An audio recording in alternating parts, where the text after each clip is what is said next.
The church in China, like the church in any other country of the world, is complex. And depending on where you've been and when and what you've seen, your view of the church in China may be very different from that of somebody else who's also been to China. In this lecture, we're going to look at 4 common narratives that are often used to understand the church in China. And then we're going to look at the implications of those narratives. The most common narrative, especially in the West, is that the church in China is a persecuted church.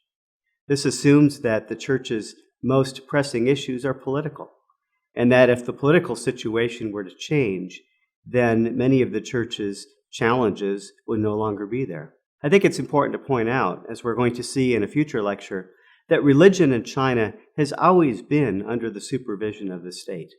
And even if the political situation were to change tomorrow, many of the issues, as I pointed out in my book, China's Urban Christians, A Light That Cannot Be Hidden, many of the issues that the church faces today would still be there.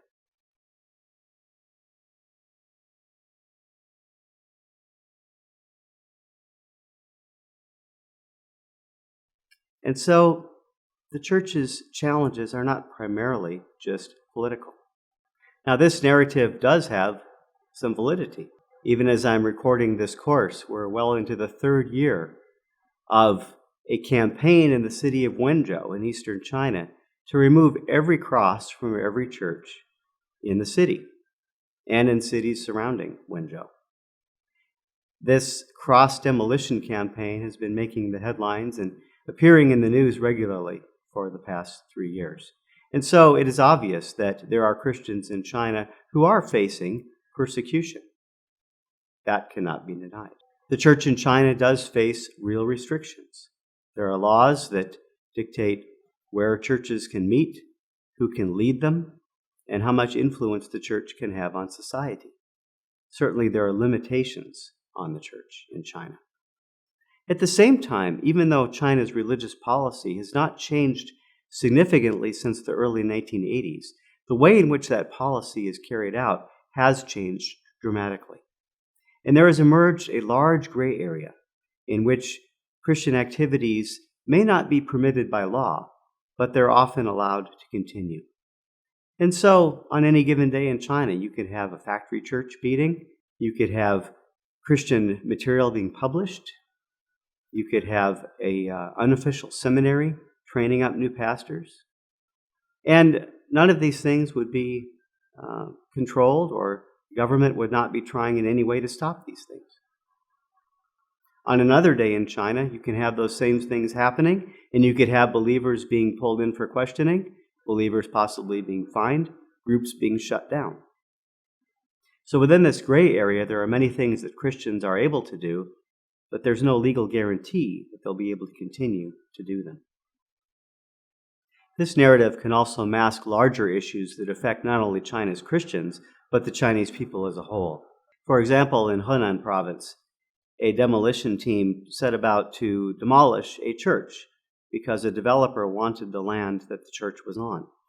The pastor of the church and his wife turned out to try to stop this, and in the ensuing struggle, the pastor's wife was killed. This tragedy was widely reported as a case of religious persecution, and many of the reporters who reported on this case drew a quick conclusion between this case and the cross demolitions in Wenzhou that I mentioned earlier. In fact, it was not a case of religious persecution, it was a case of a land dispute.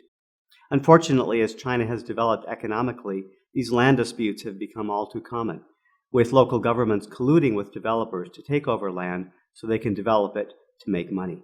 So in this case, the real issue was the land dispute, which happened to involve a pastor and his wife and their church. But the issue of land disputes really affects Chinese all across the country. The second narrative flows out of the first, and that's the narrative of the needy church.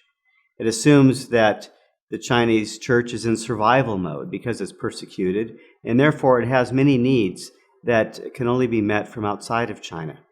These would include needs for Bibles, materials, training, finances, and other sorts of practical help. Again, this narrative is rooted in reality. The church that emerged in the early 1980s in China was a very needy church, lacking Bibles, lacking pastors, lacking places to meet. And over the years, those needs have been met, and overseas Christians have made great contributions in helping to alleviate some of these needs.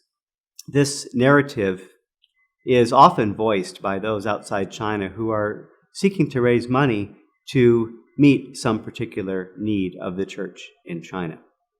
Now, as China has developed economically and as the church has matured, the church is better able to meet many of its needs. For example, as Chinese have gotten more theological training, they in turn can train pastors within China. Still, the needs vary a lot from place to place. There are some areas in China, obviously, that are less economically well off, and the church in those places would have more needs. Likewise, the distribution of training, materials, and other resources can be uneven from place to place within China. Some of the greatest needs that can be still met from outside China are less tangible needs. Things like mentoring, encouragement, prayer, and the sharing of ideas among believers in China with believers from outside China. The third narrative is the Christian China narrative. This narrative assumes that as the number of Christians in China increases and the church's influence within the society and even in Chinese politics will increase as well, resulting in China becoming a, quote, Christian China.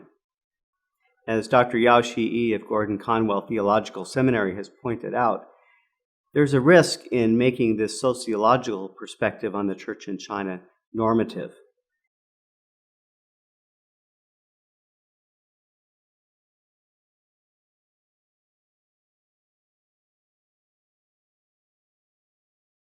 In other words, assuming that the church's real agenda is a social agenda or a political agenda, and expecting the church to move in that direction, and expecting that China is going to become a different place as a result. Many Christians in China today would not support the idea that their main agenda or their main goal is a social or a political agenda. In fact, most Christians in China today are quite apolitical. Furthermore, the experience of other nations with a high proportion of Christians does not necessarily support the assumption that more Christians equals a better society. Brazil, Korea, Russia, Nigeria are all nations that have a large number of believers. Although we can point to areas where Christians in these nations have made a difference in their societies, we would not necessarily call these countries Christian. The fourth narrative is the missionary church. This assumes that China will become a great missionary sending nation. Now, this narrative actually dates back to the 1940s, where a group of Christians in China felt a very strong call to take the gospel into Western China and beyond into the Middle East. And it had its genesis in what became known as the Back to Jerusalem movement. This movement from the 1940s was revived again in the 1980s as house church leaders began to rediscover this sense of calling. And in the years since, we've heard a lot about China getting ready to send out missionaries. Some have talked about China sending as many as 100,000 missionaries out of China. The reality today is that perhaps several hundred missionaries from China have been able to go overseas, but most of them have not been able to stay for longer than a couple of years. And in many cases, we find that they're serving primarily among other Chinese in the countries where they go. This is not to say that China is not able to send out missionaries or that China will not be able to send out missionaries in the future, only that this is a long process. Today, Christians in China are making concerted efforts in areas such as understanding other religions, cross-cultural communication, and how to learn other languages. There are fledgling training centers being set up within China and outside of China for the next generation of Chinese missionaries. And there are new mission-sending organizations being formed within China, often with the help of international organizations outside. It is important in this context to remember, however, that most of China's Christians are found among the Han Chinese. And even within China, they lack cross-cultural experience even among some of the ethnic groups that are found within China's borders. And so part of the challenge that the church faces is simply gaining the experience of living and working among people who have different ethnic backgrounds.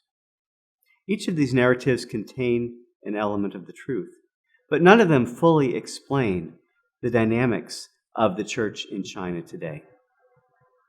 Let's look at some of the implications of these narratives for we who are trying to make sense of what's happening with the church in China. First of all, these narratives can define the boundaries of what we believe is actually possible in China. I think for myself, for the last 15 years, every time I've journeyed into the mainland, I've seen something happening where I would have said, you can't do that in China, but yet somebody's doing it in China. Whether it's opening a Christian bookstore, starting a counseling center, running a Christian school, there are many, many examples. So our narratives can limit our sense of what is possible. Our narratives also result in our focusing resources in certain areas. For example, if we really believe the Christian China narrative, we might put a lot of effort into training up Christian lawyers in China. And there have been a number of Christian lawyers in China who have done incredible work on behalf of the disadvantaged in China. So the narratives end up causing us to focus our resources and energies in certain areas. Sometimes we need to step back and ask, are these really the best places to be focusing? Sometimes these narratives can become self-perpetuating. For many writing about the church in China, particularly in the secular media, the story is often about the church being the underdog versus a powerful state that is trying to eliminate it. Journalists often look for stories of Christians being persecuted, and that becomes then the narrative that we hear. Finally, our preconceived notions about the church can cause us to miss what's really happening. They can prevent us from truly hearing from Christians in China and allowing them to tell their own story. So look at the church in China. What do you see? Look again. There may be more than meets the eye.